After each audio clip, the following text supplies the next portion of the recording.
Madagascar ambitionne, dans le cadre de la SADC, mais également de la ZLCAF, donc qui est la zone de libre-échange en Afrique australe, de pouvoir accéder au marché unique africain. Pouvoir accéder au marché unique africain, c'est-à-dire partager les données entre les citoyens du continent africain par l'intermédiaire de l'utilisation de la technologie.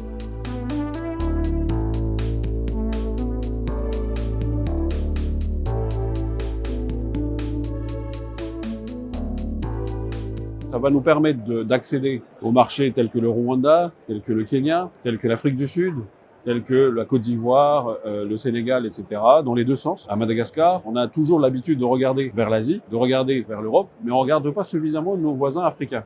Et donc le marché unique africain des biens et services pour Madagascar sera pleinement opérationnel à partir de maintenant. L'idée derrière, en termes de business, en termes de marché pour le secteur privé, mais aussi pour l'administration, de pouvoir proposer nos services dans le cadre de ce marché, avec donc zéro taxe, zéro droit d'importation, zéro droit d'exportation pour Madagascar vers ces pays-là.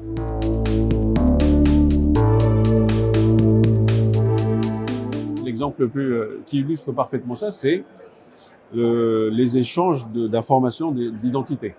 C'est-à-dire que demain, quand vous allez au Rwanda, vous n'avez pas forcément besoin d'avoir vos papiers d'identité chez vous, ou en tout cas de vérifier aussi facilement vos identifiés au Rwanda, au Sénégal, en Côte d'Ivoire, en Afrique du Sud, parce qu'ils sont connectés à notre système d'état civil. Et donc, avec le projet qu'on est en train de lancer actuellement à Madagascar, qui est l'enrôlement biométrique des citoyens, on va mettre à disposition cette base de données biométrique, aussi bien aux opérateurs privés qu'à l'administration. Et donc les autres pays avec lesquels on a des échanges via Smart Africa, d'échanges de données. Donc, si par malheur, vous perdez votre passeport quand vous êtes au Rwanda, c'est facile de retrouver votre identité en vous connectant à la base de données nationale de la population malgache et vice-versa.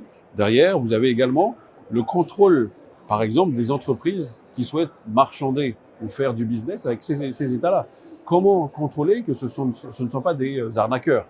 Et donc, typiquement, vous validez avec donc, le DBM, le ministère de l'économie et des finances, les informations de la société, pour savoir si cette société existe vraiment, et ça en quelques secondes. Donc c'est vraiment pour faciliter en fait les échanges commerciaux entre deux pays, en plus des déplacements des personnes qui se déplacent dans les deux sens. Parce que ce qu'on veut aussi, c'est d'attirer des investisseurs à Madagascar et les Malgaches qui souhaitent investir en Afrique.